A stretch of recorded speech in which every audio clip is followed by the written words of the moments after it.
Wabarakatuh. Ketemu lagi dengan Ibu di sini. Semoga kalian selalu semangat, sehat, dan sabar dalam menghadapi pandemi ini. Kalian berdoa semoga virus ini cepat hilang dari Indonesia dan kita semua bisa melaksanakan aktivitas seperti biasanya. Amin ya robbal alamin. Oke, kemarin udah 2 minggu Ibu nyuruh kalian untuk nulis, ya kan? Nah, untuk sekarang kalian cukup absen, menyimak dan mengisi tugas. Sedikit itu tugasnya. Oke? Untuk sekarang kita ngebahas, Ibu akan menjelaskan tentang bab 2, yaitu asal usul kehidupan manusia di Indonesia gitu. Nah, untuk pertama kita ngebahas dulu tentang asal usul bumi dan makhluk hidup. Ternyata terbentuknya alam semesta ini yang sekarang seperti ini, menurut para ilmuwan, para ahli sejarah, geografi gitu, diakibatkan karena adanya ledakan yang sangat dahsyat atau dentuman yang sangat dahsyat yang terjadi sekitar 13,7 miliar tahun yang lalu. Nah, ledakan dahsyat ini yang mengakibatkan atau menghasilkan puing-puing atau materi-materi yang berserakan di alam semesta ini, yang kemudian materi-materi tersebut lama-kelamaan akan berubah, yaitu ada yang menjadi planet termasuk bumi, ada yang menjadi asteroid, kosmik, debu, bahkan ada yang menjadi bintang-bintang gitu. Itu dikarenakan dari peristiwa ledakan dahsyat tersebut atau yang disebut dengan teori Big Bang.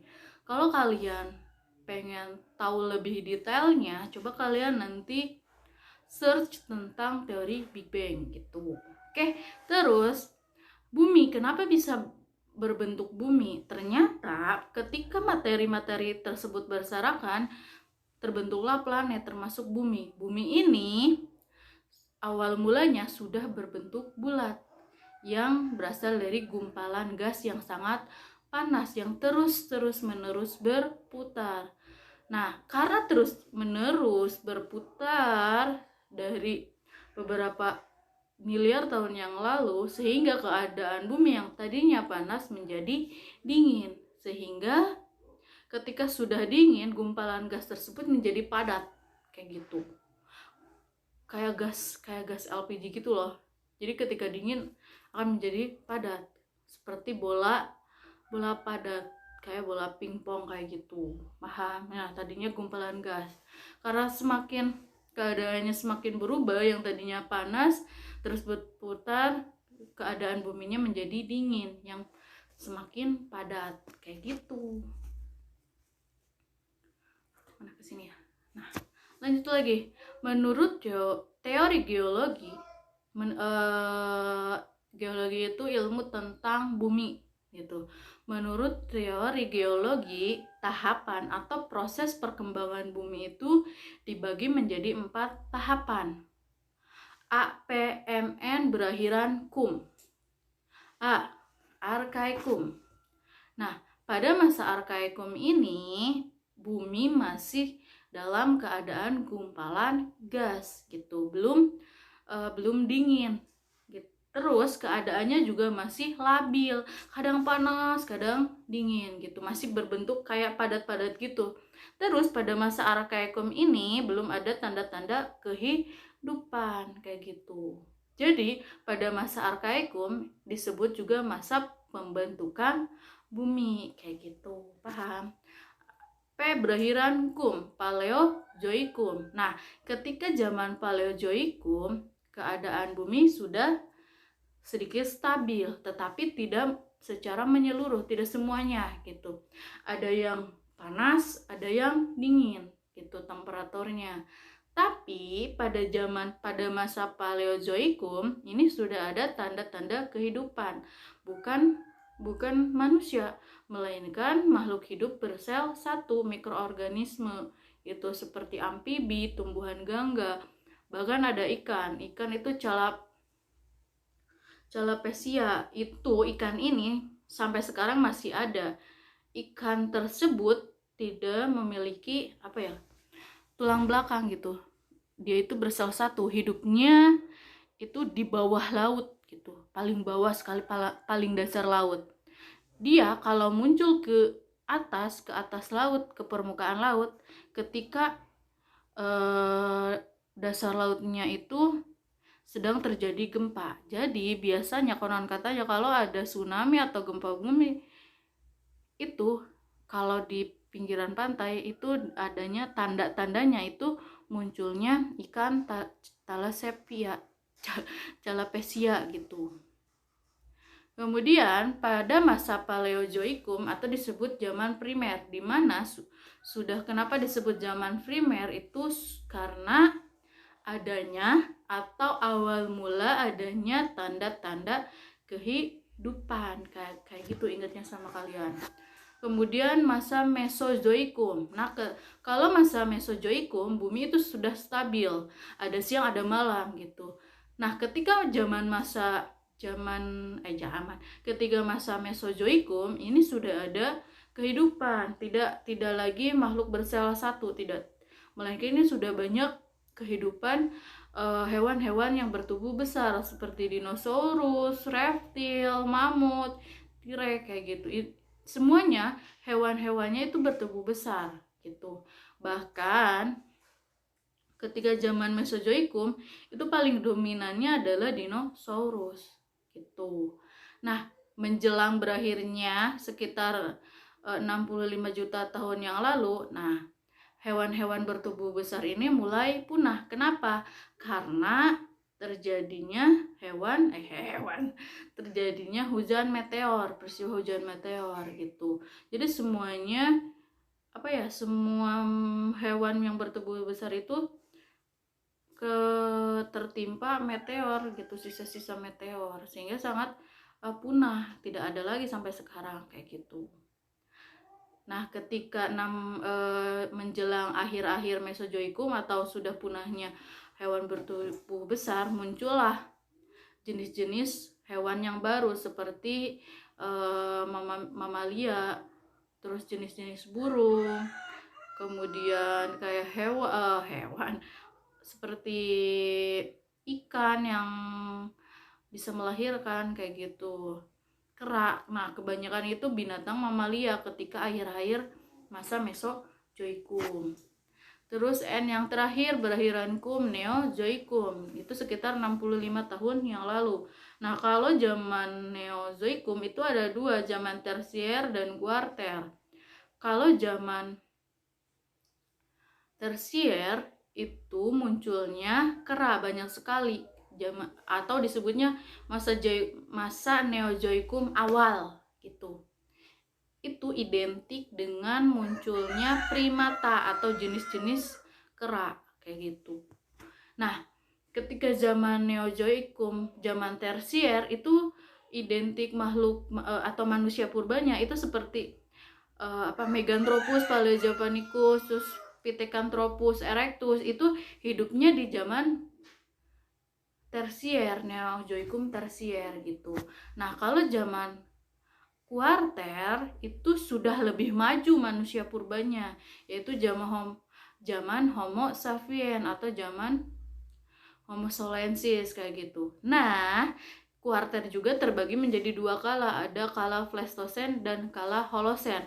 Kalau kala Pleistosen disebut zaman es atau glasial, di mana suhu bumi pada saat itu rendah gitu, yang mengakibatkan es di kutub utara itu mencair, yang kemudian esnya itu terbawa oleh samudra, yang mengakibatkan benua-benua besar itu menjadi tertutup oleh es kayak gitu. Nah, karena benua-benua besar tersebut tertutup oleh es, banyak sekali manusia purba seperti Pithecanthropus, Meganthropus, atau bahkan Homo sapiens ini melakukan migrasi atau berpindah-pindah tempat. Yang tadinya misalnya di Jawa, mereka berpindah ke Malaysia atau bahkan ke India gitu. Makanya kenapa kita se-Asia satu rumpun, karena pada saat zaman Pleistosen mereka itu banyak yang melakukan migrasi kayak gitu. Nah, kalau zaman Holosen itu kebalikan dari zaman Pleistosen, di mana kalau Holosen itu yang tadinya SS yang menyatukan benua-benua besar. Nah, SS ini mencair di wilayah kutubnya, yang mengakibatkan wilayah Indonesia ini dipisahkan oleh lautan dengan daratan Asia maupun Australia. Bekas Asia yang telah menjadi lautan ini disebut paparan Sunda, kayak retakannya gitu loh. Jadi misalnya ini Indonesia, Pulauan Indonesia, Malaysia, terus di sini Australia tadinya bersatu. Nah, karena terpisahkan oleh si esnya itu sudah mencair gitu. Nah, Indonesia sedikit bergerak ke sini gitu. Misalkan terus Australia bergerak ke sini, yang jadi sih mereka jadi terpisah. Batas perpisahan ini disebutnya dengan paparan Sunda kayak gitu. Paham? Udah ya, kayak gitu. Terus ada lagi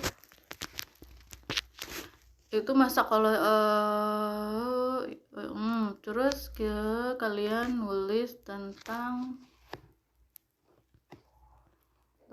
bentar. Nah, itu tentang terbentuknya kepulauan Indonesia. Nah, sekarang awal kehidupan manusia di Indonesia. Nah, terbentuknya kepulauan Indonesia itu ada 4 faktor. Yang pertama, tenaga endogen atau pergerakan lempeng tektonik, atau disebutnya tenaga dalam bumi, tenaga eksogen, tenaga luar bumi, terus perubahan iklim dan letusan gunung berapi kayak gitu. Nah, untuk tenaga endogen penjelasannya adalah tenaga yang berasal dari dalam bumi yang menyebabkan perubahan kulit bumi yang sifatnya membentuk permukaan bumi menjadi tidak rata kayak gitu. Terjadinya tenaga endogen itu sekitar 60 juta tahun yang lalu, di mana pada saat itu berarti ketika zaman Mesozoikum dan berlanjut sampai ke Neozoikum. Indonesia terbentuk menjadi 3 lempeng besar, yaitu lempeng Indo-Australia, Eurasia, dan lempeng Pasifik. Jadi kenapa kepulauan Indonesia itu jadi berpulau-pulau, itu karena adanya 3 lempengan besar dunia, sangat berpengaruh sekali gitu. Nah, kalau lempengan Indo-Australia itu nama untuk 2 lempengan tektonik yang termasuk benua Australia dan samudra di sekelilingnya, di mana memanjang ke barat laut sampai termasuk ke anak benua India. Lempeng tersebut bergabung selama sekitar 55 juta tahun yang lalu. Sebelum masa itu, kedua lempeng ini bergerak sendiri-sendiri. Terus India, Australia, Papua, Tasmania Baru, dan Caledonia Baru adalah fragmen benua kuno Gondwana atau benua raksasa, membentuk pulau-pulau timur, Kepulauan NTT, dan Maluku Utara. Jadi gini, sebelumnya lempengan Indo-Australia itu bergeraknya sendiri-sendiri gitu. Nah, Papua dan Papua terus dekat Papua pokoknya Kepulauan Papua, Pulau-Pulau Timur, Maluku, NTT gitu, itu ketika zaman Pleistosen itu disatukan oleh es kayak gitu. Makanya sebenarnya suku asli Australia itu masih saudara dengan Papua. Kenapa? Karena suku asli orang Papua mereka bermigrasi ke Australia. Nah, ketika esnya mencair, ternyata orang-orang yang ada di Australia tidak bisa lagi ke Indonesia, ke Papua gitu, karena mereka sudah terpisahkan kayak gitu. Nah, lempeng Indo-Australia ini sangat berpengaruh sekali karena membentuk kepulauan Papua dan Kepulauan NTT dan Maluku di sekitarnya kayak gitu. Nah, kemudian lempeng Eurasia. Kalau lempeng Eurasia lempeng ketiga terbesar yang berada di daerah Eurasia ini berdiri dari benua Eropa, Asia Kecil, daerah India, Jazirah Arab, dan timur pegunungan gitu. Lempeng Eurasia yang berada di bagian utara Indonesia bergerak ke arah selatan tenggara Indonesia yang membentuk Pulau Sumatera, Jawa, Kalimantan, Sulawesi, serta NTB dan Kepulauan Banda. Nah, kalau lempengan Pasifik itu lempeng tektonik samudra di dasar Samudra Pasifik. Jadi adanya di dasar, membentuk Irian dan Maluku Utara. Jadi gini loh.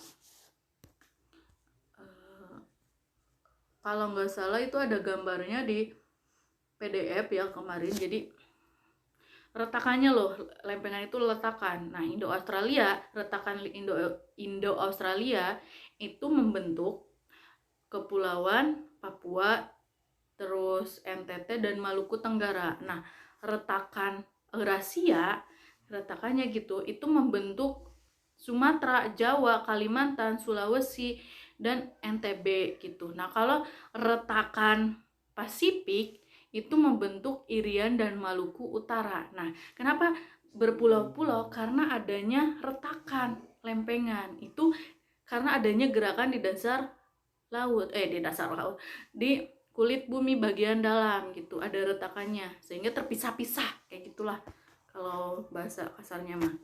Nah, terus ada tenaga eksogen atau yang disebut tenaga yang berasal dari luar bumi. Sifatnya itu merombak permukaan bumi hasil dari si endogen. Nah, kalau tenaga eksogen itu menghasilkan bukit, tebing, pergunungan gitu. Terus sifatnya itu apa ya? Kalau si tenaga eksogen itu yang mengakibatkan yang tadinya permukaan bumi itu tidak rata menjadi kayak meratakan kayak gitu sifatnya. Sumber dari tenaga eksogen itu ada 3, ada air, angin, dan zat renik gitu. Contohnya setiap saat air laut menerjang pantai, nah yang akibatnya tanah dan batuannya terus terkikis sehingga terbawa oleh air, kemudian mengendap dan menyebabkan pantai menjadi dangkal. Atau contoh lainnya adalah daerah pegunungan. Juga ditemukan sebuah bukit batu yang kian hari semakin kecil akibat tiupan angin. Ini kita kalau melihat gunung dari kejauhan pasti sangat indah ya kan, rata gitu. Nah, ketika dari kedekatan ternyata si gunung itu ada anaknya, bukit-bukit atau permukaan si bukit ini tidak rata. Nah, itu diakibatkan karena tenaga eksogen. Gitu, paham? Nah, kalau perubahan iklim itu karena adanya dua peristiwa, ada peristiwa Pleistosen dan peristiwa Holosen. Nah, kalau peristiwa Pleistosen di mana temperatur bumi menjadi sangat rendah, kutub utara menjadi mencair yang mengakibatkan benua-benua besar itu tertutup oleh es. Nah, pecahan-pecahan es tersebut menyebar ke daerah sekeliling benua besar benua besar tersebut gitu. Nah, ketika benua-benua itu tertutup oleh es ya. Nah, banyak sekali manusia-manusia purba pada saat itu yang bermigrasi. Tidak hanya adanya migrasi sih, sehingga jadi ketika si air laut itu tidak mencair lagi. Nah, muncul daratan baru yang tadinya si daratan itu tenggelam, muncul gitu menjadi daratan baru gitu. Paham gak sih? Nah, bagian barat Kepulauan Indonesia pernah terhubung dengan daratan Asia Tenggara, sedangkan bagian timur seperti Papua yang tadi Ibu jelasin bahwa Papua pernah bersatu dengan Australia, jadi menghubung oleh es gitu.